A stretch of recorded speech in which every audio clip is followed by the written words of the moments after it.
Friends and my dear viewers, आज के इस चैनल में HPL चैनल में आपको एक नया गिफ्ट दिया जा रहा है जो कि त्रिकोणमिति सब्जेक्ट है, जिसको त्रिकोणमिति कहा जाता है।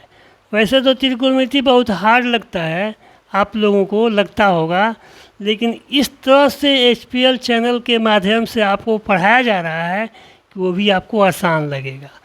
जो मैं बेसिक कंसेप्ट दे रहा हूँ उस वीडियो में बार बार उसको देखेंगे, समझेंगे।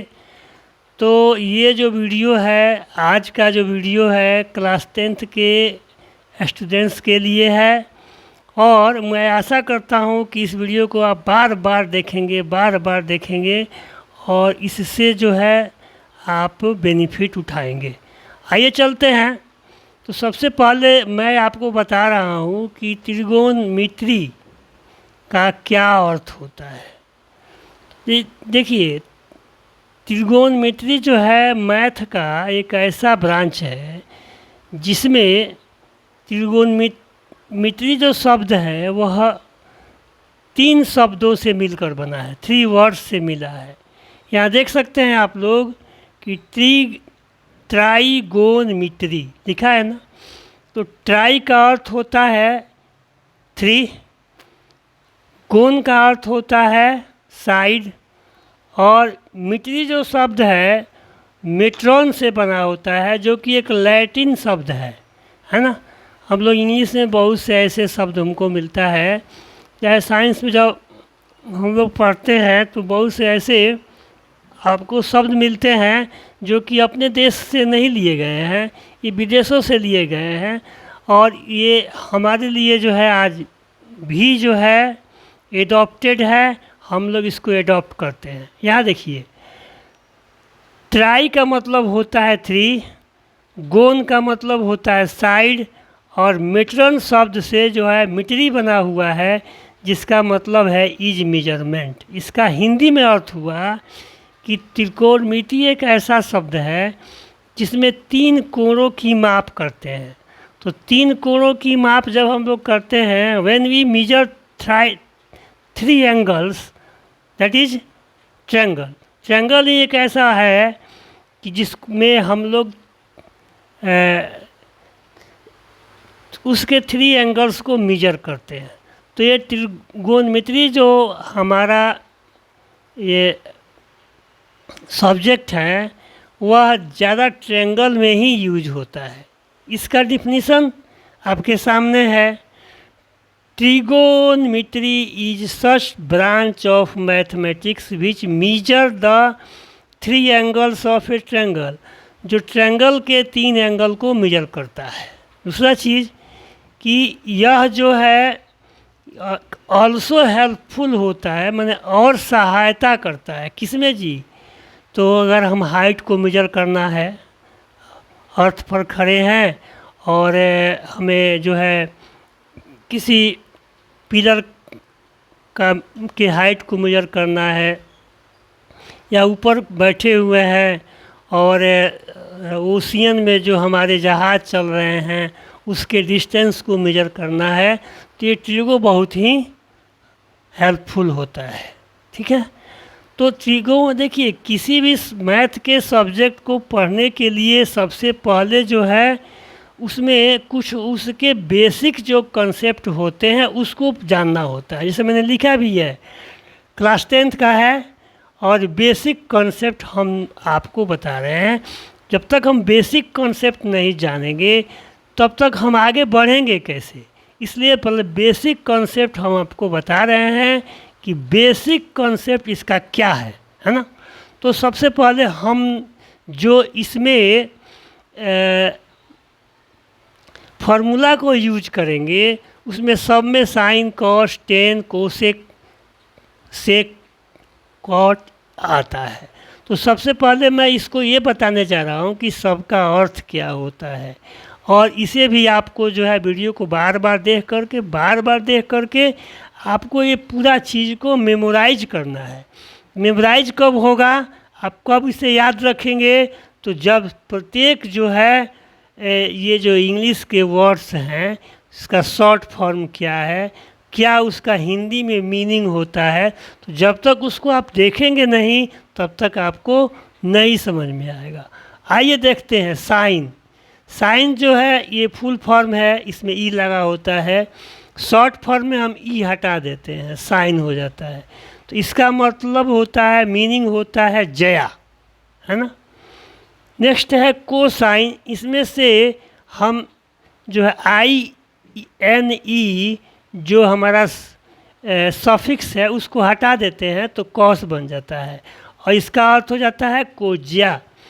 टेंजेंट है तो टेंजेंट में से जी ई एन टी उड़ा देते हैं तो ये हमारा टेन बन जाता है, इसका मतलब होता है स्पर्शज्या।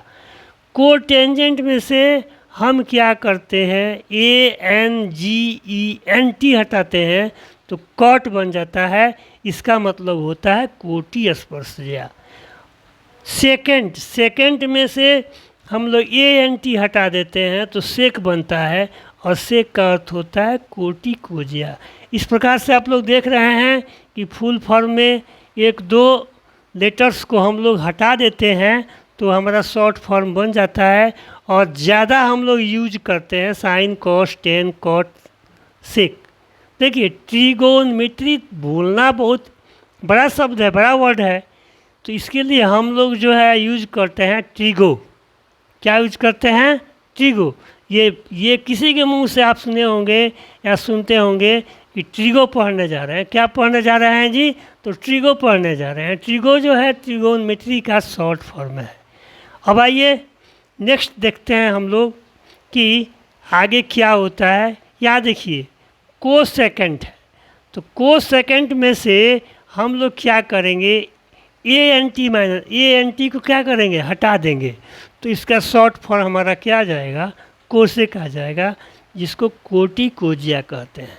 अभी मैंने बताया परिभाषा में ये कि त्रिगोनमिति का क्या मीनिंग होता है, तो यह ट्रायंगल के एंगल को मापता है।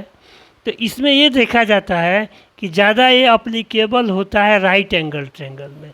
तो राइट एंगल ट्रायंगल में हम पहले पहचानेंगे कि कौन बेस होता है, कौन परपेंडिकुलर होता है, कौन हाइपोटेनियस होता है। ये सारे चीज़ पहचानेंगे तभी जो है इसके फॉर्मूला को हम लोग समझेंगे। सम्स की बात तो अभी दूर है। तो सबसे पहले हम लोग आइए समझते हैं कि ये कौन सा ट्रायंगल है। हम लोग पढ़े हैं कि राइट एंगल ट्रायंगल में उसका एक एंगल जो होता है वह 90 डिग्री का होता है, मतलब वन राइट एंगल होता है, और बाकी जो दो एंगल होते हैं वह एक्यूट एंगल होते हैं। क्योंकि हम लोग जानते हैं कि राइट एंगल ट्रायंगल में एक जब राइट एंगल बनेगा तो दो एक्यूट एंगल बनेगा, है ना। अगर आइसोसेलिस राइट एंगल ट्रायंगल होगा तो दोनों एक्यूट एंगल सेम होगा और वह 45 डिग्री का होगा, ठीक है। तो इसमें हम लोग पहचानते हैं कि परपेंडिकुलर को कैसे पहचानेंगे। तो परपेंडिकुलर क्या होगा, तो एक बेस है उससे जो है ये 90 डिग्री का एंगल बनाएगा। दैट मीन्स परपेंडिकुलर क्या होता है, ऐसा एक लाइन सेगमेंट होता है, ये है जो किसी बेस के साथ 90 डिग्री का एंगल बनाता है, तो उसको परपेंडिकुलर कहते हैं। देखिए ये भी क्या है, परपेंडिकुलर है, क्योंकि यह BC के साथ 90 डिग्री का एंगल बना रहा है, ठीक है। अब देखिए in front of the side which is situated, है ना, दैट इज कॉल्ड हाइपोटेनियस। यहाँ देखिए ये राइट एंगल है, तो राइट एंगल के सामने आपका AC साइड आ रहा है, तो ये हमारा क्या होगा, हाइपोटेनियस होगा, जिसको हिंदी में हम लोग कर्ण बोलेंगे, ठीक है। क्योंकि मैंने बताया है कि ये क्लास जो है HPL क्लासेस या हिंदी मीडियम और इंग्लिश मीडियम दोनों स्टूडेंट्स को पढ़ने के लिए बनाया जा रहा है। इसमें दोनों मीडियम के दो स्टूडेंट्स हैं वो लाभान्वित होने जा रहे हैं। यहाँ देखिए उसके बाद से बेस मैंने जिस साइड पर 90 डिग्री का एंगल बनता है वो बेस होता है, ठीक है। परपेंडिकुलर जिस साइड से 90 डिग्री का एंगल बनता है, जिस पर 90 डिग्री का एंगल बनता है, जैसे हमारा ये देखिए, ये हमारा देखिए ये, और इस पर ये खड़ा किए हैं, तो ये हमारा परपेंडिकुलर हो जाएगा ये साइड, और ये साइड क्या हो जाएगा, हमारा बेस हो जाएगा, और इसको मिलाएंगे तो हमारा ये हाइपोटेनियस बन जाएगा। ठीक है, तो इसे समझिए आप लोग, है ना। चाहे आपको एक कलम का उदाहरण दे के देते हैं, यहाँ देखिए, ये हमारा परपेंडिकुलर हो गया, ये हमारा बेस हो गया, और एक और कलम निकालते हैं और यहाँ से जॉइंट कर देते हैं यहाँ से, तो ये हमारा क्या हो जाएगा, हाइपोटेनियस हो जाएगा। तो इस जो है एक्टिविटी से हमको लग रहा है कि आपको समझ में आ जाएगा कि कौन सा बेस है, कौन सा परपेंडिकुलर है, और कौन सा हाइपोटेनियस है। अब आइए आगे हम लोग चलते हैं कि इसको कैसे समझेंगे, क्योंकि जो त्रिगो है, प्ले है, जैसे आप लोग खेलते हैं गुल्ली डंडा से खेलते हैं, बैट बॉल से खेलते हैं, वैसे हम इसमें फार्मूला से खेलते हैं। अगर फार्मूला हम नहीं जानेंगे, नहीं समझेंगे, तो हमको जो है ट्रिगो समझ में आने वाला नहीं है। इसलिए आपसे मैं कह रहा हूँ कि आप इस वीडियो को बार बार देखिए, जब इच्छा करे तब देखिए, इसके लिए पैसा आपको नहीं लगने वाला है। यहाँ देखिए, यहाँ मैं इस राइट एंगल ट्रायंगल ABC मैंने शो किया। यहाँ जो एंगल मैंने दिखाया ACB, यहाँ देखिए लिखा भी है ACB, यह थीटा है, ये सिंबल थीटा को दर्शाता है। यहाँ देखिए P क्या है जी, तो P क्या है, हमारा परपेंडिकुलर है, P हमारा परपेंडिकुलर है, इसको शॉर्ट में हम लोग P से दर्शाते हैं। हिंदी मीडियम वाले लड़के इसको लंब जानेंगे, है ना। B क्या है, तो BC है हमारा, तो BC क्या है जी, BC हमारा बेस है, BC क्या है, बेस है। हिंदी मीडियम के लड़कों को बताया जाता है कि आधार है। फिर देखिए यहाँ जो है हाइपोटेनियस को H से दर्शाया गया है, हिंदी मीडियम के बच्चों को कर्ण जानना है। अभी मैंने बताया कि क्या पहचान है, कैसे जानेंगे कौन परपेंडिकुलर है, कौन लंब है, कौन बेस है, कौन आधार है, कौन हाइपोटेनियस है, कौन कर्ण है, मैंने बताया है ना। यही बताया कि कैसे जो है राइट एंगल ट्रायंगल बनता है, कलम के द्वारा बताया, अपने हैंड्स के द्वारा बताया, तो आपको आशा होगा कि समझ में आ गया। अब आइए हम लोग कुछ वर्कआउट फार्मूला के बारे में जानते हैं, जिससे हम सम्स को बनाएंगे। जब तक आप फार्मूला ये नहीं जानेंगे तब तक आपका सम्स बनने वाला नहीं है। यहाँ देखिए साइन थीटा, तो इसका होता है perpendicular upon hypotenuse, P/H। Hindi medium के बच्चों को पढ़ाया जाता है कि लंब बटा कर्ण होता है, रट लो। फिर cos theta, base upon hypotenuse, B/H, इसको हिंदी में पढ़ते हैं आधार बटा कर्ण। ठीक है, नेक्स्ट थर्ड टेन थीटा, तो परपेंडिकुलर अपॉन बेस, तो P/B, P/B मैंने यहाँ लिखा भी है, इसका हिंदी नाम मैंने नहीं लिखा है, इसका हिंदी नाम जो होगा वह लंब बटा आधार होगा। इसके बाद देखिए मैंने यहाँ लिखा है कॉट थीटा, तो ये जानिए कॉट थीटा का जो फार्मूला होता है वह टेन थीटा का रिवर्स कर दीजिएगा, उल्टा कर दीजिएगा, तो आपको कॉट थीटा निकल जाएगा। तो यहाँ देखिए टेन थीटा का मैंने निकाला है यहाँ पर परपेंडिकुलर अपॉन बेस, तो क्या हो जाएगा, बेस अपॉन परपेंडिकुलर हो जाएगा। यहाँ मैंने बेस अपॉन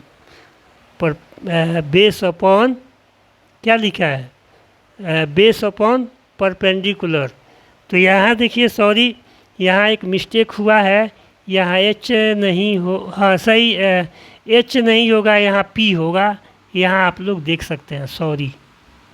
तो क्योंकि यहाँ देखिए P/B है ना जी, तो अब B को ऊपर कर देंगे और B को न्यूमरेटर बना देंगे और P को क्या करेंगे, डिनोमिनेटर बना देंगे। मतलब रिवर्स करने का मतलब क्या होता है, उसको पलट देंगे, मतलब न्यूमरेटर को डिनोमिनेटर बनाएंगे और डिनोमिनेटर को न्यूमरेटर बनाएंगे। यहाँ देखिए सेक थीटा, ये कॉस थीटा का उल्टा होता है, तो कॉस थीटा का फॉर्मूला मैंने यहाँ लिखा B/H, तो अब H/B हो जाएगा। यहाँ देखिए H/B मैंने क्या, H मैंने क्या, कर्ण, B मैंने क्या, बेस मैंने आधार, एच मने क्या, हाइपोटेनियस। बेस मने क्या, तो बेस मने बेस कहा जाएगा इंग्लिश मीडियम में, और हिंदी मीडियम में उसको आधार कहा जाएगा, ठीक है।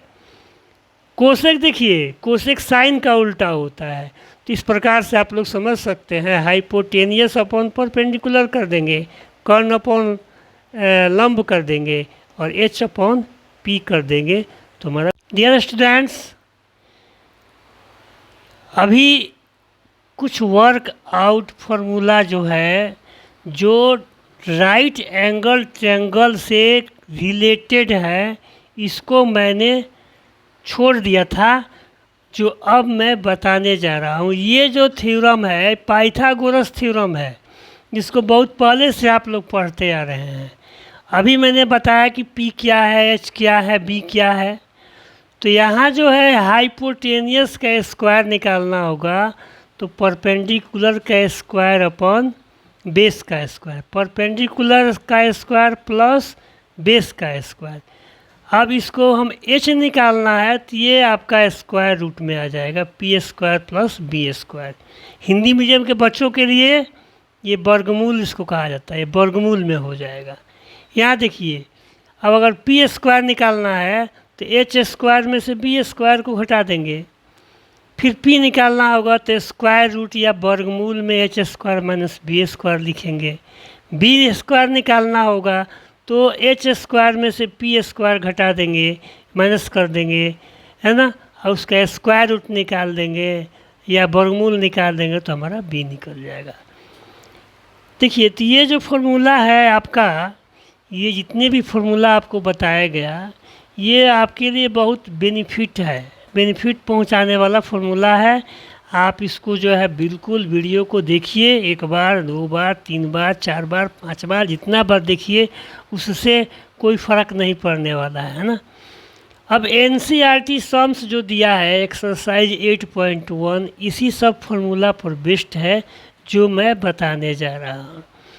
देखो, एक ट्रायंगल यहाँ ABC है, इसमें एंगल जो है B को कह रहा है कि 90 डिग्री है, AB का मेजरमेंट 24 है, और BC का मेजरमेंट कितना है, 7 सेंटीमीटर है।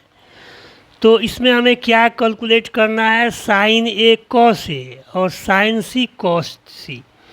तो सबसे पहले जब सवाल बनाते हैं तो उसमें क्या आपको दिया है उसको लिखते हैं। यहाँ देखिए, ये जो वैल्यू दिया है ट्रायंगल ABC में, एंगल B 90 डिग्री है, AB जो है 24 सेंटीमीटर है, BC आपका 7 सेंटीमीटर है। तो हम जब तक जो है AC नहीं निकालेंगे, इसका हाइपोटेनियस नहीं निकालेंगे, तब तक जो है ये सवाल बनने वाला है नहीं। तो इसलिए सबसे पहले मैंने क्या किया कि पाइथागोरस थ्योरम का उपयोग करके यूज करके मैंने AC का वैल्यू निकाला।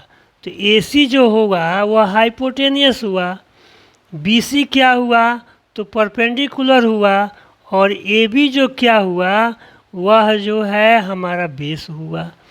ये फार्मूला है हमारा BC square upon AB square equal to AC square. BC square plus AB square equal to AC square. अब इस वैल्यू में पुट कर दिए, BC का वैल्यू 7 है, AB का वैल्यू 24 है। तो यहाँ देखिए, BC का वैल्यू 7 है, BC का स्क्वायर तो 7 का स्क्वायर, और AB का स्क्वायर 24 का स्क्वायर कर देंगे। आप लोग जो है 8 वर्ग में पढ़ते हैं, स्क्वायर रूट पढ़े होंगे। तो 7 का स्क्वायर 49, 24 इंटू 24 करेंगे तो 576 होगा, ऐड करेंगे तो 625 होगा। इसको हम लोग क्या कर सकते हैं, इसको हम लोग चाहेंगे तो इस तरह से भी कर सकते हैं, 25 इंटू 25 कर सकते हैं, कोई दिक्कत नहीं है। तो 25 इंटू 25 का मतलब क्या हुआ कि 25 का स्क्वायर हुआ, और जब इस स्क्वायर रूट को हटाएंगे तो 1/2 हो जाएगा। तो 2 इंटू 1/2 हो गया according to the law of exponent, है ना। तो 2 से 1/2 कटेगा तो यहाँ क्या हो जाएगा, 1 हो जाएगा, 25 हो गया। तो यहाँ जो हुआ AC का जो वैल्यू हुआ वह 25 हो गया। तो डियर स्टूडेंट्स, इसको देखिए कैसे आ रहा है। यहाँ देखिए साइन A निकालना है, ये एंगल है, ये एंगल है, ये इसके लिए बेस पहचानना है तो AB होगा, परपेंडिकुलर पहचानना है तो BC होगा, हाइपोटेनियस पहचानना है तो AC होगा। तो एक फार्मूला में देखिए क्या होता है, perpendicular upon hypotenuse. Hindi medium के बच्चों के लिए लंब अपॉन कर्ण, है ना। तो परपेंडिकुलर क्या है, तो परपेंडिकुलर में आप देखिए BC परपेंडिकुलर है और AC हाइपोटेनियस है, तो मैंने लिखा। ये इंग्लिश मीडियम के बच्चों के लिए कि P/B, P मैंने perpendicular, H means hypotenuse. Value रखा 7 सेंटीमीटर और 25 सेंटीमीटर, सेंटीमीटर से सेंटीमीटर कैंसल, तो 7/25 सेंटीमीटर हो गया। ठीक है, तो ये साइन A निकल गया। इसी तरह से हम लोग कॉस A निकालेंगे। कॉस A क्या होता है, बेस अपॉन हाइपोटेनियस, आधार बटा कर्ण। तो बेस क्या है देख लीजिए, बेस आपका AB है, बेस क्या है, ये आपका बेस है, ठीक है। और ये क्या है, ये आपका यहाँ से यहाँ तक हाइपोटेनियस है। तो AB अपॉन AC कर देंगे, जिसको B/H से भी दर्शाते हैं। वैल्यू पुट करेंगे 24/25, CM कैंसिल, 24/25 जो है क्या आ जाएगा, तो हमारा cos A का वैल्यू आएगा। एक और हमें फाइंड आउट करना है। देखिए क्वेश्चन में देखिएगा, वीडियो को जूम करके देखिएगा, बार बार देखिएगा और देखिएगा तभी कुछ पाइएगा, है ना। यहाँ देखिए साइन C निकालना है, तो साइन C, अब देखिए थोड़ा सा यहाँ समझिएगा कि इस एंगल के लिए, अब ये एंगल जो है, ये एंगल, अब इसका बेस ये हो जाएगा और परपेंडिकुलर क्या हो जाएगा आपका, ये हो जाएगा। तो AB परपेंडिकुलर हो जाएगा, BC आपका क्या हो जाएगा, बेस हो जाएगा, और AC तो हमारा हाइपोटेनियस रहेगा ही। तो इस चीज़ को समझना है कि कब बेस परपेंडिकुलर हो जाएगा और कब जो है परपेंडिकुलर बेस हो जाएगा। तो एंगल हम देखते हैं, जैसे A एंगल के लिए आपका बेस ये था, C एंगल के लिए बेस अब ये हो गया, A एंगल के लिए परपेंडिकुलर ये था, लेकिन C एंगल के लिए अब ये परपेंडिकुलर हो गया। तो ये थोड़ा सा आपने दिमाग को डिस्टर्ब मत कीजिएगा, कंफ्यूज मत कीजिएगा, केवल अपने माइंड को डाइवर्ट करते हैं। अगर माइंड को डाइवर्ट करते हैं और पढ़ते हैं ध्यान से भी, तो हमें मिल जाएगा, कोई दिक्कत नहीं है। देखिए अब यहाँ मैंने बताया कि ये AB upon AC, perpendicular AC AB हो गया, हाइपोटेनियस AC हो गया, ये P/H तो सेम रहेगा, ये तो बदलेगा नहीं, है ना। साइन C, अब AB का वैल्यू 24 है, AC का वैल्यू 25 है, CM कट गया, 24/25 सेंटीमीटर हो गया। फिर इसी प्रकार से in the same way cos C का वैल्यू हम लोग निकाल सकते हैं। तो cos C का वैल्यू होता है बेस अपॉन हाइपोटेनियस। तो बेस क्या है जी, इसको हिंदी में हम लोग आधार बटा कर्ण भी बोलेंगे, हिंदी मीडियम के बच्चों के लिए। BC क्या है, तो BC 7 सेंटीमीटर है। AC क्या है, तो 25 सेंटीमीटर है। सेंटीमीटर कैंसिल, 7/25 हमारा आंसर आ गया। तो डियर स्टूडेंट्स, आप आज का जो वीडियो आप देखिएगा, वॉच कीजिएगा, बार बार देखिएगा। देखने के लिए कोई पैसा नहीं लगता है, देखते रहिए और इसको समझते रहिए। और मेरी शुभकामनाएं आप लोगों के साथ है कि आप लोग परीक्षा में अच्छा अंक से पास करेंगे। फिर मिलते हैं अगले वीडियो में।